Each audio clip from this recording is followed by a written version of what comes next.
Bonjour à tous, on est sur ATG. Là, on va faire une vidéo à deux. Oui, donc concernant 5 smartphones du moment.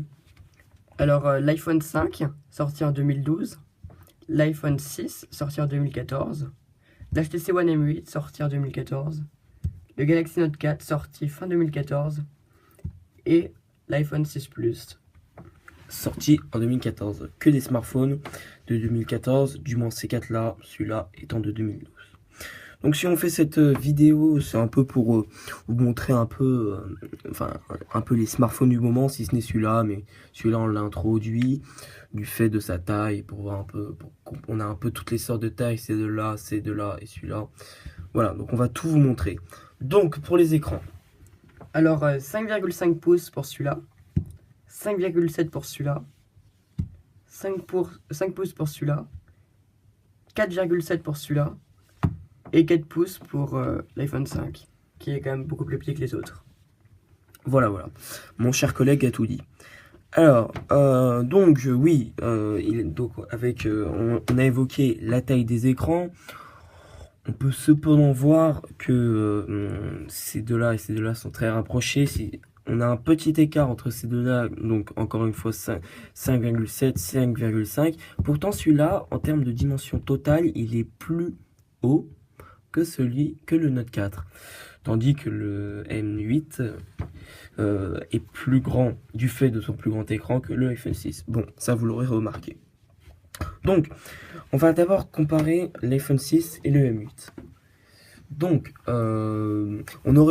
juste une petite parenthèse, on aurait pu faire une vidéo sur chaque comparaison de chaque téléphone. On a déjà fait ces deux-là. On aurait pu faire une vidéo que sur ces deux-là, mais j'aurais pensé plus total et plus intéressant d'avoir tous les téléphones. Donc, voilà, désolé. Donc, alors, l'iPhone 6 et le M8,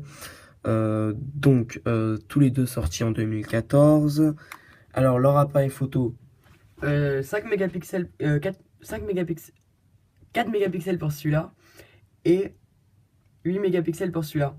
La particularité de l'HTC, c'est qu'il a deux appareils photo, ce qui lui permet une profondeur de champ. En cas réel, ça ne sert pas à grand chose, ça ne marche pas très bien.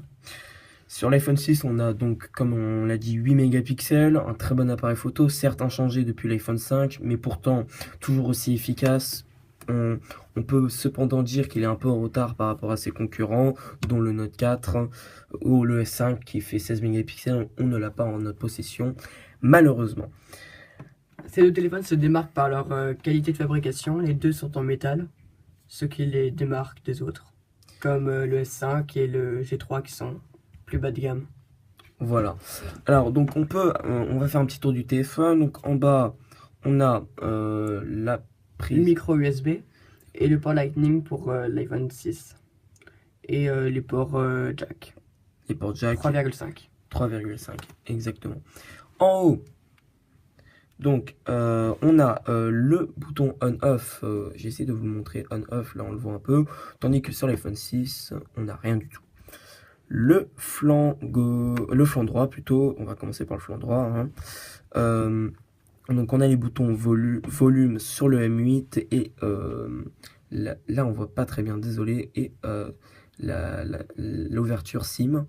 Tandis que sur l'iPhone 6, on a le bouton on-off. Le flanc gauche, on a le bouton volume pour l'iPhone 6 et le bouton vibreur on-off. Tandis que sur le M8, on a une prise, c'est une carte mémoire. Carte mémoire à gauche et micro SD à droite. Nano SIM. Nano SIM, voilà. Tandis que celle-là, c'est Nano SIM également.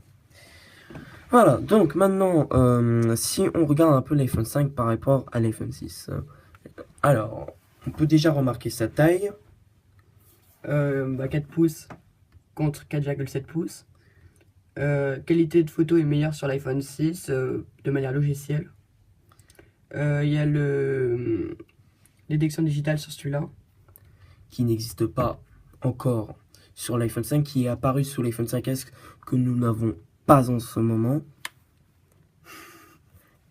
Désolé pour ce petit message. Alors, donc oui, alors tous les deux Lightning, tout ça, bon, ça on va pas résumer.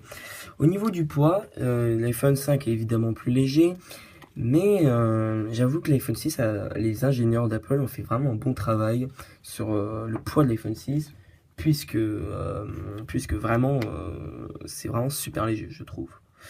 L'iPhone 6 est plus fin que l'iPhone 5. Oui, on peut le voir. J'essaie de vous montrer. Le design n'est pas du tout le même. On peut voir un design plus rectangle carré sur l'iPhone 5, tandis que l'iPhone 6 a un rebord plus lisse, plus... Ouais, je sais pas comment dire, mais bon. De toute façon, Arrondi. arrondi, voilà. Et Simplement. comparaison entre l'HTC One M8 et l'iPhone 6, l'HTC One M8 a une meilleure qualité de son. Oui. Nettement. Oui. Il se démarque de tous les smartphones là-dessus d'ailleurs. Oui, oui. Alors, ces deux-là, oui, vous avez pu le voir, on les laisse un peu de côté. On a fait une vidéo à part, mais tout ce qu'on peut dire, c'est que, évidemment, ils sont comparables. Je vous invite à voir la vidéo entre ces deux smartphones, où on détaille plutôt bien l'ensemble de ces deux Les points smartphones. communs et les différences. Voilà, voilà. Donc, je pense qu'on a fait à peu près le tour. Hein. On a pu voir un peu ce qui se fait en ce moment. Alors, c'est vrai que bon, l'iPhone 5 maintenant est un peu désuet, comme on peut dire. Si ce n'est que l'iPhone 5 garde quand même une taille qui justifie l'appellation téléphone mobile, ce qui n'est pas le cas de ces deux-là, entre guillemets. Cependant, il a des énormes rebords, ce qui lui donne une petite surface d'écran par rapport à la taille du smartphone. En comparaison au Samsung Galaxy. Et au M8, on peut voir que les rebords n'existent tout simplement pas, les rebords étant l'écran. Voilà, je vous remercie d'avoir regardé cette vidéo. N'hésitez pas à demander des comparaisons plus claires entre ces deux-là. On pourra comprendre, on vous fera quelque chose de plus détaillé. Ainsi que si vous avez des questions sur ces trois smartphones ou encore une fois sur ces deux smartphones, n'hésitez pas. Si vous avez besoin d'avoir d'autres vidéos sur d'autres smartphones, écrivez dans les commentaires. On se les procurera, voilà, on peut faire comme ça. Voilà, merci beaucoup. C'était ATG. Merci de vous abonner. Astuces Technologie Gaming. Au revoir. Au revoir.